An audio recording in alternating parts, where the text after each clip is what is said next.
একটু রিস্ক নিয়েই যাব। এই দেখো কি পরিস্থিতি, যখন তখন ভেঙে যাবে। আমার ঠিক পায়ের এইখানটাতে এই জায়গাটা কিন্তু ভেঙে প্রায় একেবারে শেষ। তো এই সাইডে যাই, দেখে শুনে একটু যাওয়ার চেষ্টা করব। পরপর পরপর পরপর এইভাবে কিন্তু ঘরগুলো করা আছে। দেখো কি পরিস্থিতি, আমি এর মধ্যে যাওয়ার চেষ্টা করছি। আমার সামনেই রয়েছে রায়বাড়ি বা রাজবাড়ি, আজকে ধ্বংসপ্রায় কঙ্কালসার অবস্থায় পড়ে আছে। আর ঠিক তার সামনেই রয়েছে একটি তুলসী বেদি। যেহেতু তারা সনাতনী ধর্মের রাজা ছিল, তারা কিন্তু অনেক কিছু মানতেন। সেই বিষয়গুলোকে নিয়ে এই যেখানে একটা সুন্দর একটা ঘাট বাঁধানো আছে। দেখো সিঁড়িগুলো আজও কিন্তু অক্ষত অবস্থায় রয়েছে কিছু কিছু জায়গায়। এইভাবে কিন্তু দিঘিটাতে স্নান সারতেন, দিঘি থেকে স্নান সেরে এখানে তুলসী বেদিতে তারা প্রণাম সেরে বিভিন্ন কাজ কিন্তু করতেন। আর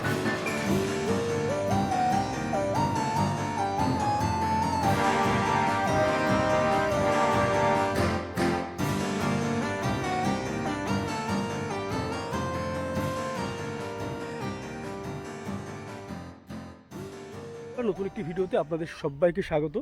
আর আজকে চলে এসেছি চাকদা রায়বাড়ি বা রাজবাড়িতে। একেবারে রাজবাড়ির সম্মুখে দাঁড়িয়ে আছি। আজ যে বাড়িটির অবস্থা একেবারে কঙ্কালসার ধ্বংসপ্রায়, সেটা কিন্তু একসময় চাকচিক্য এবং ঐতিহ্যবাহী বহন করতো সমস্ত কিছুই। যেখানে একসময় বিভিন্ন পাথরের কুচিতে খচিত থাকতো, সেখানে গোবরের যে ঘুঁটা, সেই ঘুঁটে দিয়ে কিন্তু রাজবাড়িটা সজ্জিত হয়ে রয়েছে। এবং তাছাড়া জানলার আশপাশ এবং বিভিন্ন যে কার্নিশগুলো খুব সুন্দর করে কিন্তু প্রতিচ্ছবি তুলে ধরা হয়েছে বিভিন্ন কারুকার্যের, মানে চোখে পড়ার মতন। আজ এই বিষয়গুলো যদি একটু সরকার পক্ষ লক্ষ্য রাখতেন, একটা হেরিটেজ কিন্তু জায়গা হিসেবে পরিচিতি পেত। এই রায়বাড়ি বা রাজবাড়ি ভুতুরে বাড়ি আদৌ কি কতটা সত্যি সেটা কিন্তু আমাদের জানা নেই। সেই কারণবশত আজকে কিন্তু চলে আসা চাকদায় এই রায়বাড়ি বা রাজবাড়িতে। তো চলো ভিতরে প্রবেশ করব। আর এই দেখো ভিতরে প্রবেশ করতে কত সুন্দর একটা তোরণ আছে। এই তোরণের এখান থেকে কিন্তু ঢুকবো। অসাধারণভাবে কারুকার্য করা আছে, মানে পৌরাণিক ঐতিহ্যকে তুলে ধরা হয়েছে বিভিন্নভাবে।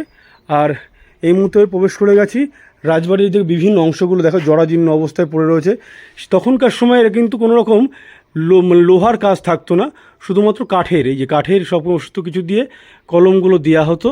আর এই যে এই জায়গা দিয়ে একটা জায়গা ছিল ওঠার মতন। তো এই তোরণের একটা তোরণ পার হয়ে আর একটা তোরণের মধ্যে দিয়ে প্রবেশ করছি। আর একেবারে মূল যে ঘরের যে জায়গা, সেই জায়গার মধ্যে প্রবেশ করে দেখানোর চেষ্টা করি যে প্রচুর দরজা এবং জানলা দিয়ে ঘেরা এই রায়বাড়িটি।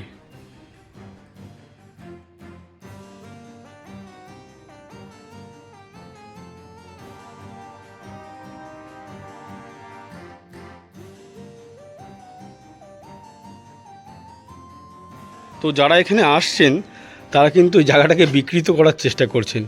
দেখুন কি অবস্থা, বিভিন্নভাবে এখানে বিভিন্ন নাম লেখা আছে। যারা এখানে এসছেন তারা সাক্ষী করতে এসছেন যে আমরা এসছি এবং এসে এখানে বিভিন্ন কার্যকলাপ করেছি। তো এইগুলো কতটা সঠিক আমি জানি না, যে বিভিন্ন যে জায়গাগুলো সেগুলো কিন্তু ঘোরার জায়গা হতে পারে আর সেটা ভালো লাগার জায়গা হতে পারে।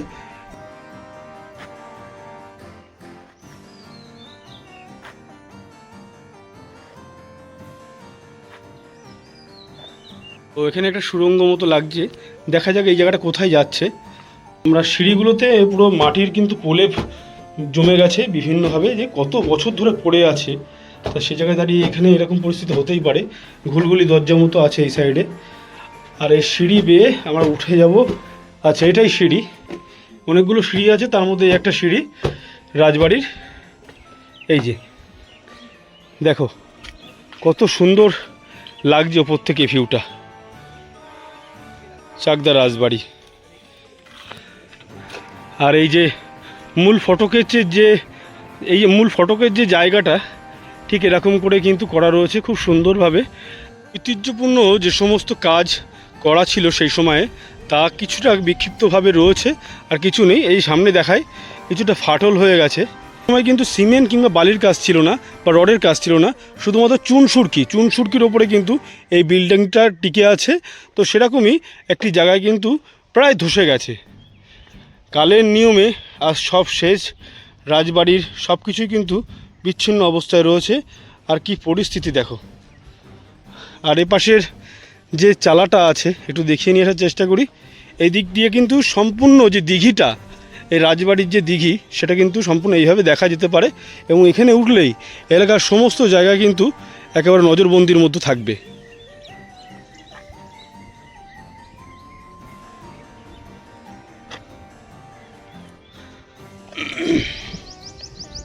এই যে দেখো কেমন লাগছে, মনে হচ্ছে সেই ফেলুদার বিভিন্ন গল্প যখন আমরা টিভির পর্দায় দেখেছি, বিভিন্ন রাজবাড়ির কথা আমরা উল্লেখ পেয়েছি, সে সমস্ত রাজবাড়ির মতন কিন্তু একই রকম কিন্তু করা আছে। এক কথায় বলা চলে তখনকার সময় যে রাজবাড়ি বা জমিদার বাড়িগুলো ছিল সেগুলো কিন্তু একই রকম দেখতে লাগতো বা একই রকমভাবে তৈরি হতো। তো এই জায়গাটা নিঃসন্দেহে বলবো ঘোরার জন্য খুব সুন্দর জায়গা, কিন্তু আজ যত্নের অভাবে একেবারে কঙ্কালসার অবস্থায় এই রাজবাড়িটা পড়ে রয়েছে। একটু রিস্ক নিয়েই যাব। এই দেখো কি পরিস্থিতি, যখন তখন ভেঙে যাবে। আমার ঠিক পায়ের এইখানটাতে এই জায়গাটা কিন্তু ভেঙে প্রায় একেবারে শেষ। তো এই সাইডে যাই, দেখে শুনে একটু যাওয়ার চেষ্টা করব। পরপর পরপর পরপর এইভাবে কিন্তু ঘরগুলো করা আছে। দেখো কি পরিস্থিতি, আমি এর মধ্যে যাওয়ার চেষ্টা করছি। আর এইখান থেকে টোটালটাই কিন্তু দেখার মতন। এই যে এটা পুরোটাই ছাদ ছিল, আজ ভেঙে একেবারে শেষ।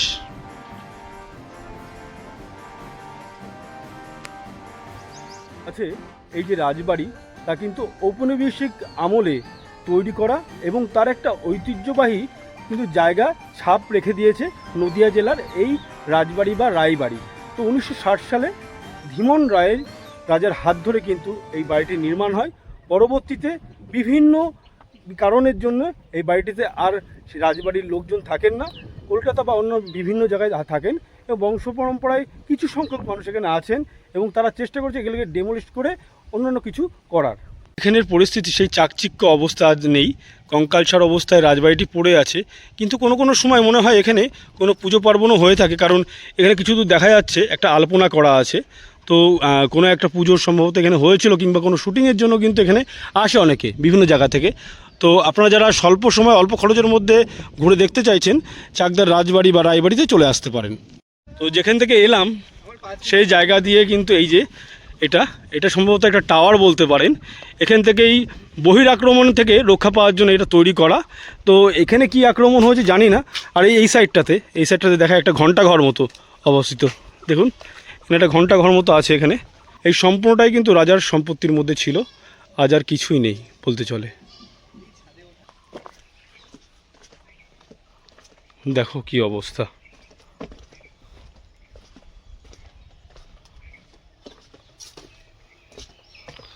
ইতিহাসকে সাক্ষী করে দাঁড়িয়ে আছে ভগ্ন দশায় কঙ্কালসার অবস্থায় এই রায়বাড়ি বা রাজবাড়ি।